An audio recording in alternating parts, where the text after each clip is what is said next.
بسم اللہ الرحمن الرحیم۔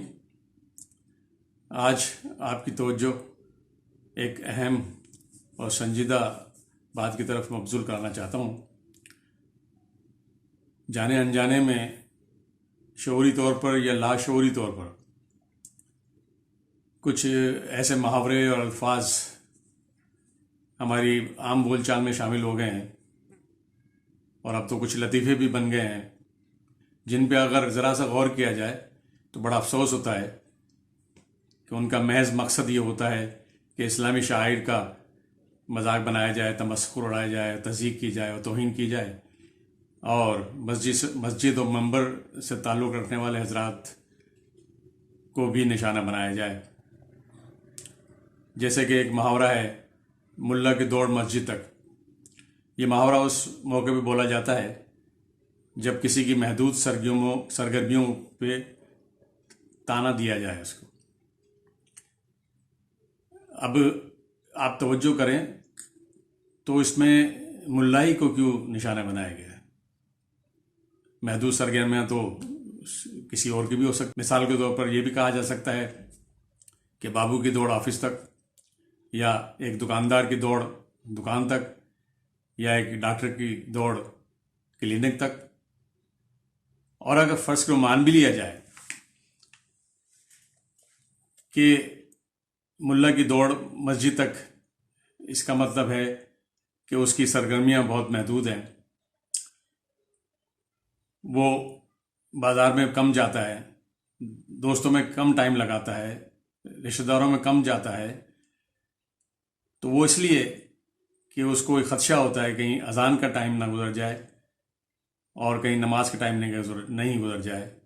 تو اس میں تو اس کی قدر کرنی چاہیے کہ وہ ایک نیک مقصد کے لیے وہ ہمارے لیے قربانی دے رہا ہے، بجائے اس کے کہ اس کی تضحیک کی جائے۔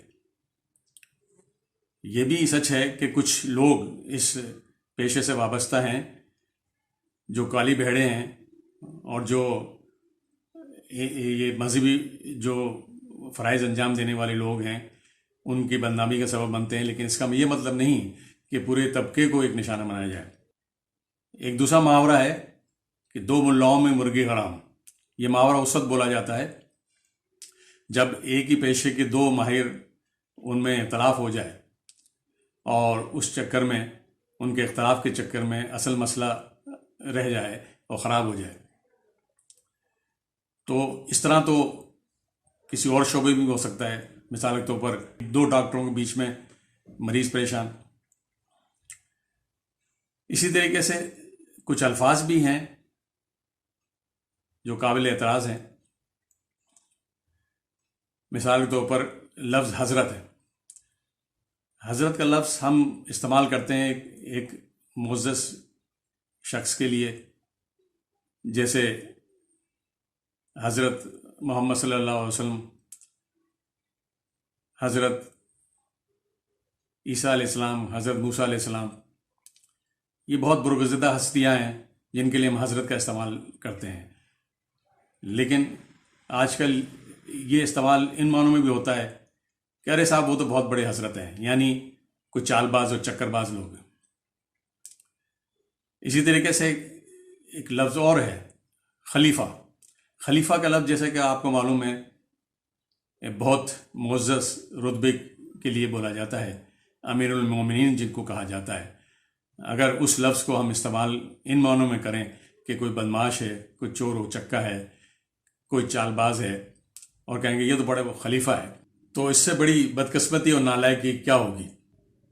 اور خلیفہ کی مناسبت سے ایک لفظ ایجاد ہو گیا خلیفہ گیری، یعنی خلیفہ گیری مت کرو، یعنی اس کا مطلب یہ ہے کہ آپ میرے ساتھ زور زبردستی نہ کریں، غنڈہ گردی نہ کریں۔ اور اب سب سے زیادہ اعتراض والا ایک محاورہ ہے اور بڑا عام ہو گیا ہے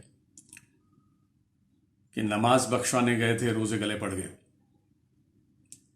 اب ذرا اندازہ لگائیں، غور کریں کہ روزے جیسی ایک عظیم عبادت کو کہا جا رہا ہے کہ گلے پڑ گئے۔